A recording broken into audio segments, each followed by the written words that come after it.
Hello, my name is Kerryarth, and today we're just going to have a little chat about two event-exclusive miniatures from Games Workshop. I was planning on talking about the Warhammer Plus thing today, but I'm going to save that for a day where I'm not looking after my daughter who is ill, and I've also got what she's got, so I'm dying of plague as well. It's all fun in this household. Instead, we're just going to have a quick chat about these two. So, we have this fella. So these are going to be available. They're like event exclusive models, so they're not ones that you get from stores, they're not ones you can order online. You've got to go to an event to pick these two up, and honestly, they look pretty decent. I'm still on a 50-50 split as to whether I even... On the one hand, it's nice for people who are attending these things to be able to get something cool to show that they've been. You know, that's you know, one of the core parts of them being event exclusive. It's like if you've shown up to this thing, if you've managed to get there, it's nice to have a little reminder of that. It's nice to have a model that, you know, is made for that specific purpose. On the other hand, it means that to actually get hold of them when you're not physically able to get anywhere near that event is an absolute pain and usually quite expensive. Although increasingly there are people who set up things whereby they will go to an event and pick up however many of these that people ask for and then distribute them so that other people can get hold of them. Little community efforts like that I really, really like.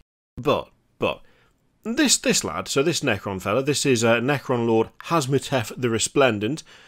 I quite like him. I will say he's not the best of the two in my opinion, but that is mostly because of how much I like the other model, and partially because he's a fine Necron Lord. There's nothing specifically wrong with him, but he lacks a wow factor for me. I think there's something about the the Scorpec Lord and the Lord that was available in the Indomitus box, and you know, you've got all these really very personality driven characters for the Necrons, all these really good models that have such distinct looks and variate so interestingly from each other in terms of the fact that their base design is kind of the same because they are Necrons and Necron Lords, and as such there's not a vast amount of variation in terms of things like the basic skeleton of a Necron, but they have all these different versions of cloaks and weapons, and there's just something about the different Necron Lords that always makes me impressed because of how totally different they look, despite all being very similar at their core. This, to me, he's just a little bit too generic. He lacks that kind of hunched posture from the one that you can get from the stores. He lacks the kind of, I don't know, the gravity of the Necron Lord from the Indomitus box. He doesn't have anywhere near the kind of imposing feel of a Scorpec Lord, for instance. He's okay. He's fine. Just doesn't look anything special to me. And I feel like with an event-exclusive miniature, there's, I don't know, maybe a different colour scheme would help him out a little bit. But to my eye, he doesn't look visually hugely interesting to me, which is a shame. But on the other hand, there's also nothing wrong with him. I'm not going to say that it's a badly sculpted model, because I don't think it is. I think it's very well sculpted. And I quite like the pose and stuff. In fact, the pose gives me kind of a reminder of the old Metal Necron Lord, that I think I had two of those, where they're standing there holding the orb out. It kind of gives me that sort of vibe, but it's just not, it just doesn't quite do anything for me. Well put together, well sculpted, but just not enough personality. And I have to admit, I wonder if part of that is down to the fact that the head, that kind of crown that's on the head, doesn't quite look like it fits to me. It looks a little bit kind of randomly stuck on, but maybe that's not fair. This is, of course, one of those entirely, subjective personal opinion things. I would absolutely not blame you if you looked at that and went, no, you're mad, he looks great. To each their own. But I have to admit, I do prefer the other miniature that is event exclusive, which of course is an Age of Sigmar miniature, and this is Holga Clovenhorn, Aspiring Champion of Chaos. Now, I really, really like this model.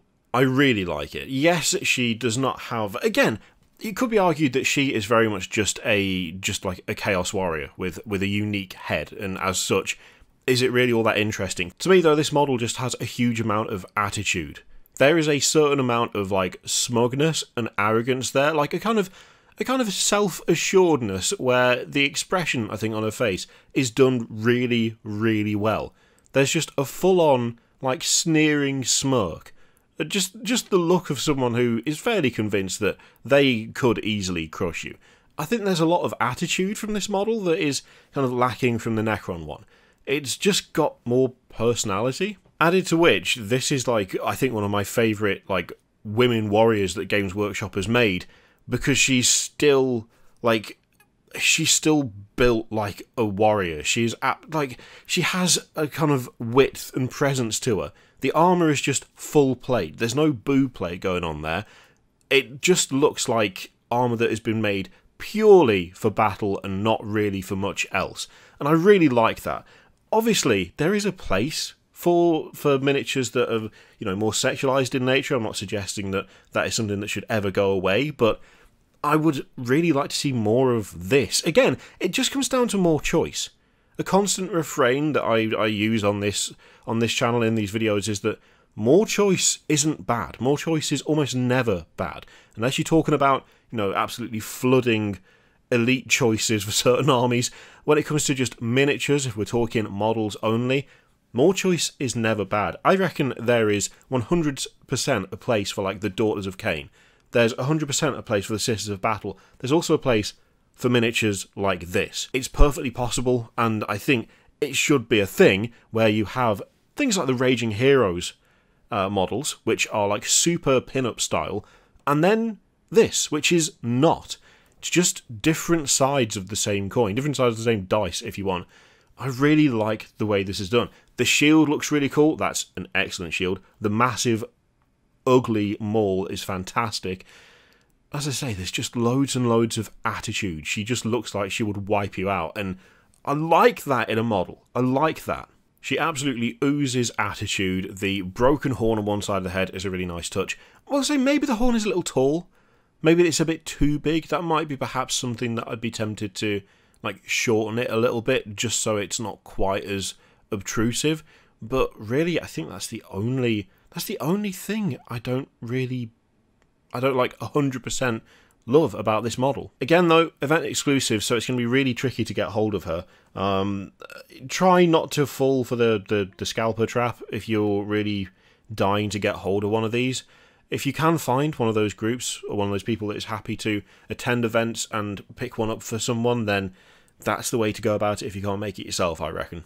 Anyway, my voice is starting to give out, so I will leave it there. Thank you very much for watching. Do you like these two? Which one do you prefer? Are you intending to try and pick either of them up, either through some sort of like team effort or by attending yourself? Let me know in the comments down below. In the meantime, feel free to click all the things, Patreon, video, subscribe, all that stuff. Click it if you like, don't click it if you don't want to, and I will see you next time.